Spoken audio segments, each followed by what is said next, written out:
Mindy, it's gonna be your job to remind me to say the time. Okay. No pressure. I'll write it down too. If you remind me, I'll write it down on here to announce time.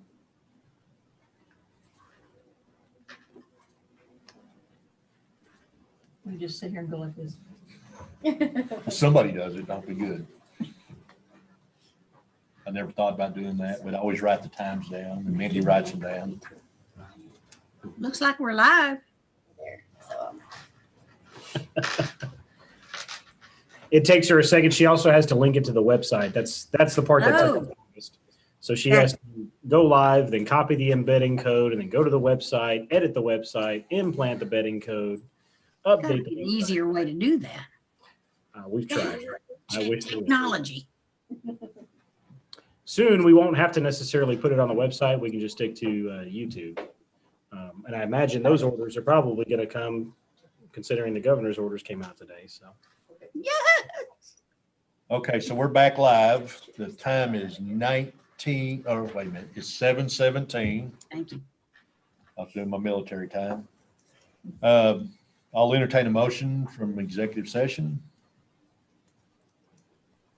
I move that we accept Denise Douglas's resignation as president of the EDC.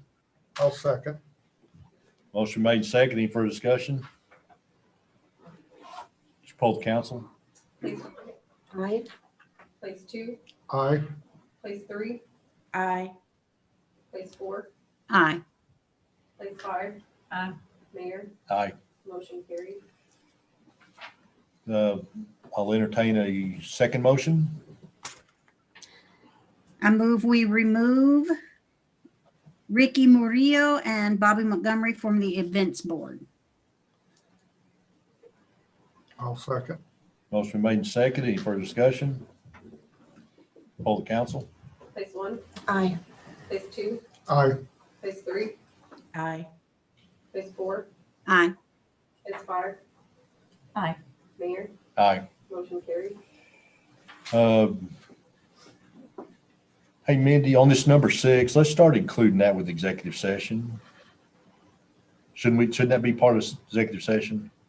Does council may convene an executive session anytime to discuss items that are on the agenda? I think it may have just, it looks like it's a formatting issue. Yeah, I think It may have Or do we need to put usually parentheses around it where Yeah. we can just go to it and not number it? We'll talk about it. Okay. Yeah. Oh, so next item is city manager's report. I've unfortunately got a few things. Always do. Following the winter weather storm, we did have an after action review and debriefing. The mayor was included in on that. That consisted of all the directors, the head of the lead man for streets, Ryan, our lead water technician. We all got together and kind of talked about what went right, what went wrong, and what are some immediate action items we need to address. I have just about got that report completed, so I hope to have that sent out to you on Friday with the weekly report. If you have an opportunity over the weekend, please take the chance to review that report, because there are going to be a couple of immediate action items on there that I think we're going to try to recommend next week at the meeting, and give you guys a heads up. One of them being, and we can't discuss it here, but I can just brief you on it. One of them being the fact that our box blade machine is down entirely, and it went down over the winter weather and has suffered catastrophic failure. And that piece of machinery is a necessary piece of machinery for both streets and water to fix the roadways after water main breaks, repatch roadways, all that kind of stuff. That's a piece of machinery we've had since 1983, I think you said is when we got it.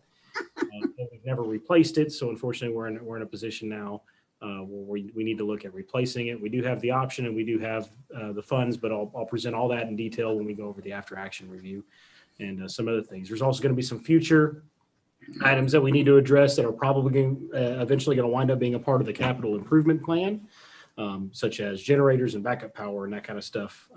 Just in case we were lucky, we never lost power. But had we have, it would have made things much worse than what they were. So we'll address those issues as we go forward. The library, after the library flooded, we made the repair ourselves to the water line, and we contacted a contractor to come out and remove the standing water within the library. However, since then, we're trying to get a hold of some sort of recovery team. We reached out to, Susan reached out to TML and started filing with the insurance claim, and we were informed of a program that we weren't aware of called the Synergy Program. The Synergy Program is, as they call it, a turnkey program for events like floods, where they send out a team almost immediately, and they did. I mean, we had a team here the next day evaluating the damage at our library. And it's all pretty much a turnkey program to start moving forward with contractors and getting the problem resolved. Over time in the library, with the water still being absorbed into the carpet, the moisture was real bad, the humidity was real bad. You could start to smell the mildew. So, I mean, the damage just kept going. Even though we removed all the standing water, the damage just kind of kept going with all that humidity inside of a library full of books. So contractors are here. You may have seen them over there today. They actually came up on Saturday and placed dehumidifiers throughout the library to suck out all of the water in the air and really get the air very dry. They wanted to make sure all the books and everything were dry before they started boxing them up. They have crews over there every day boxing things up and moving them out of the library for us. They're going to take care of coming in and removing the lower portion of the drywall all the way around the library where the water got to. They're going to rip out all the carpet and replace that. The project, it sounds like, may take a couple months because it's a full renovation of the library, essentially, that's covered by TML insurance by simply paying our deductible. So it's a pretty lengthy project for us.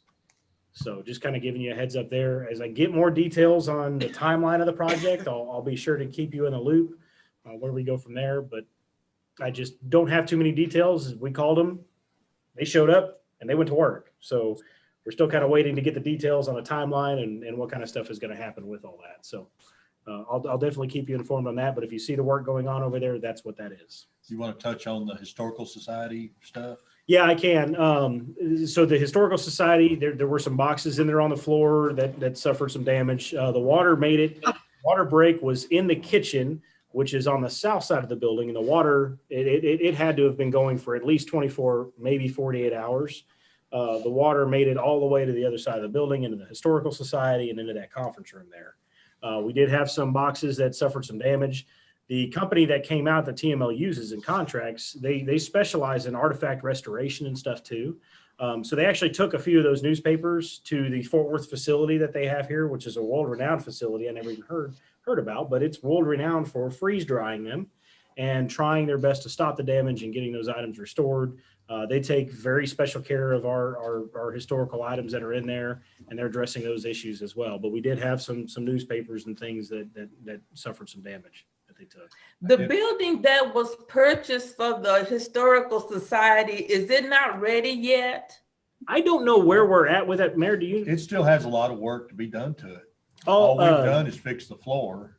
Yeah, I'll get with Michael Nicoletti and we'll get an assessment done and see where we're at. And that's probably something that we need to include in the capital improvement plan to start addressing those as well. So, Is it not possible also to add the library to the CIP plan?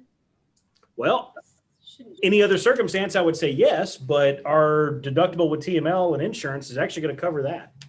Well, I meant to renovate it all together, even if this wouldn't have happened. Well, once this is completed, there shouldn't be any additional renovations needed. Yeah, I think. Well, I mean, it needs to be bigger. I mean, a larger. I'm talking about a larger place. Oh, That's it. yeah, that's something that we would definitely have to include in the capital improvement plan, and we can start submitting that and getting details on it and get a project request going. I had a question regarding the cutoffs. I know that we're not supposed to cut the water off ourselves. So at a time like that, it is okay for you to do it versus calling the city. I don't mean any disrespect. I can't answer that because it's not on the agenda, but I will send you an email and copy everybody else on it this evening with that answer. Will that work? Thank you. Yes. Yeah. Okay. That's stay legal. So And that's anything else on your no, that's report? all I have for that report. Okay. I don't have anything. Citizens' comments? I have a comment. With with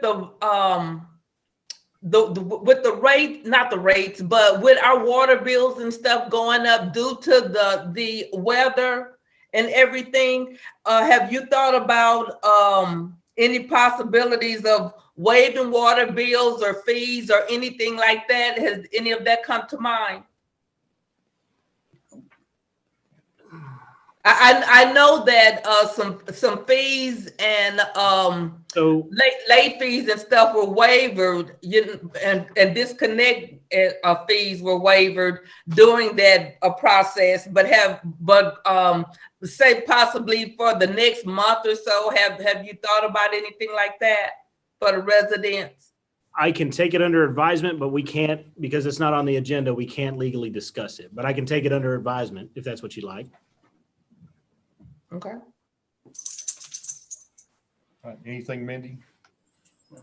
Okay, so no citizens' comments. We are adjourned. Thank you all very much.